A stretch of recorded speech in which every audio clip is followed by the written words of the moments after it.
Hello friends, welcome to ரோஜா பூந்தோட்டம். இன்றைக்கி சேனலில் ஒரு இன்ட்ரெஸ்டிங்கான டாபிக் தான். இப்போ வெயில் காலம் வந்துருச்சு இல்லையா? ஸோ நிறைய பேர் மூடாக்கு போடணும், ரொம்ப அவசியம் அப்படின்னு சொல்லுவாங்க. ஸோ நானுமே ஒரு மூடாக்கு தான் போட்டேன். அது என்ன மூடாக்கு அப்படின்னு பார்த்தீங்கன்னா கத்தாழை தான். ஸோ இந்த சின்ன கட்டிங்ஸ்க்கு கொஞ்சம் தளிரே வராமல் இருந்தது. நம்ம கத்தாழை கட் பண்ணி போடுவோம், எப்படி வளர்ச்சி இருக்குது பார்க்கலாம் அப்படின்னு சொல்லிட்டு போட்டேன். போட்டதுக்கப்புறம் ஒரு 10 நாளில் எவ்வளோ அழகாக தளிர் வந்திருக்கு பாருங்கள். சைட்லலாம் ஃபஸ்ட்டு சைட்லலாம் தளிரே இல்லை, இப்போ நல்லா வளர்ந்துருக்கு. ஒரு 4 துண்டு தான் இப்போ நீங்கள் பார்க்குறீங்களா, வெறும் 4 துண்டு கத்தாழை போட்டு அப்படியே வச்சுட்டேன். நல்ல வளர்ச்சி இருக்குது. அதனால் இப்போ என்கிட்ட இருக்கிற செடிகள் எல்லாத்துக்குமே நான் கத்தாழை போடலாம் அப்படின்னு சொல்லிட்டு முடிவு பண்ணியிருக்கேன். உங்ககிட்டே எந்த செடியாவது ரொம்ப மொட்டுக்கருகள், நுனிக்கருகள், செடி ரோஜா செடி சரியாக வளர்ச்சி இல்லை, தளிரே வரல அப்படின்னா இப்போ நான் சொல்கிற மாதிரி குட்டி குட்டியாக கட் பண்ணி கத்தாழையை நீங்கள் போட்டு விடுங்க. இது ஒரு சிறந்த மூடாக்காகவும் இருக்குது. தளிர் வர்றதுக்கு ரொம்ப நல்லா ஹெல்ப் பண்ணுது. தளிர் பாருங்கள் எவ்வளோ நாள் ஹெல்த்தியாக இருக்குது அப்படின்னு சொல்லிட்டு. ஸோ கத்தாழை போடும்போது வேருக்கு நல்லா பலப்படும். வேர் எப்போவுமே நல்லா இருந்தால் தான் செடியோட வளர்ச்சி நல்லாயிருக்கும். வேருக்கு நம்ம உரம் கொடுக்க தான் தளிர்லாம் வரும். அதனால் வேரை நல்லா கவனிக்கணும்.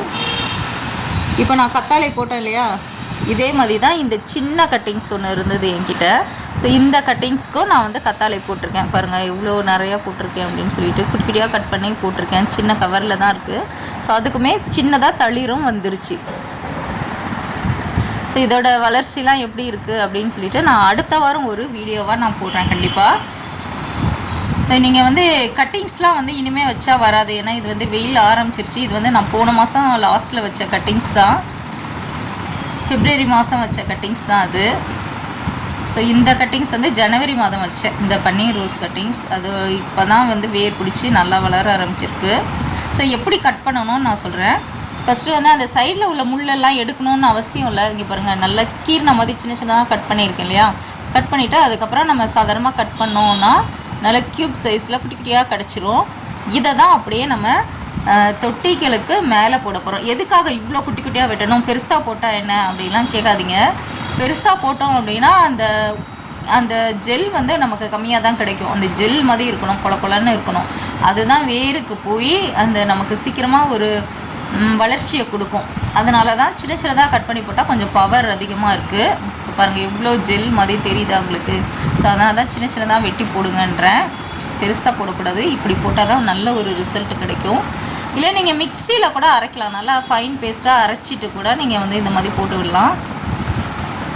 உங்கள்கிட்ட எப்படி டைம் இருக்கோ அதுபடி பார்த்து போட்டுக்கோங்க. ஒரு சிஸ்டர் கேட்டிருந்தாங்க, என் செடி காஞ்சிட்டே வருது அப்படின்னு சொல்லிட்டு.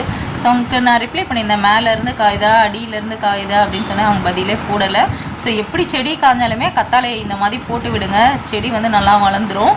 அதே மாதிரி கற்றாழை ஜூஸும் நல்லா காஞ்சிட்டு போகிற செடிக்கு நீங்கள் அரை டம்ளர் டெய்லி கொடுத்தீங்க அப்படின்னா 10 நாள் தான் செடி எப்பேற்பட்ட செடினாலும் அதுவும் பிழைச்சிரும். ஸோ கற்றாழைக்கு அவ்வளோ ஒரு பவர் இருக்குது. ஸோ நான் எல்லா செடிகளுக்கும் போட்டேன். என்கிட்ட இருக்கிற சின்ன செடி எல்லாமே வெயில் தாங்காது இல்லையா.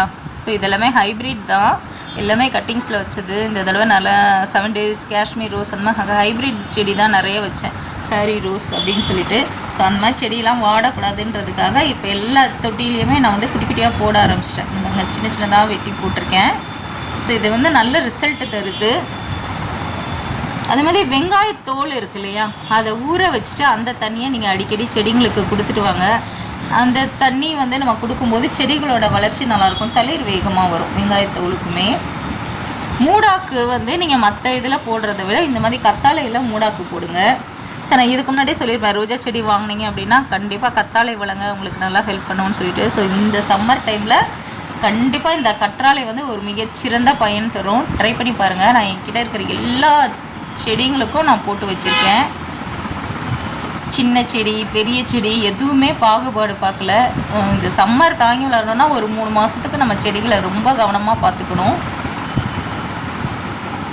இப்போ புதுசாக வச்ச செடிகளுக்கு கூட நம்ம இது போட்டு விடலாம். ஸோ நீங்கள் செடி நட்டி வச்ச உடனே கத்தாழை இந்த மாதிரி சின்ன சின்னதாக கட் பண்ணி மேலே போட்டுட்டு எப்பவும் போல் டெய்லி தண்ணி ஊற்றலாம். செடியோட வளர்ச்சியும் நல்லாயிருக்கும், வேர் சீக்கிரமாக பிடிக்கும். சரி, நிறைய பேர் செடி வச்சது மாதிரியே இருக்குது அப்படின்னு சொல்கிறீங்க இல்லையா. ஸோ அவங்க எல்லாமே இந்த மாதிரி ட்ரை பண்ணி பாருங்கள். கத்தாழையை ரொம்ப பொடிசாக வெட்டி இந்த மாதிரி வேர் பக்கத்தில் போட்டு விட்டு எப்பவும் போல தினமும் ஒரு வேளை தண்ணி ஊற்றி பாருங்கள், செடி சூப்பராக வளர்ந்துடும். ஸோ இது நான் ஃபஸ்ட்டு காமிச்ச தொட்டி இது தான். அதுக்கும் இன்னும் கொஞ்சம் எக்ஸ்ட்ராவாக கத்தாழை கட் பண்ணி வச்சுருட்டேன்.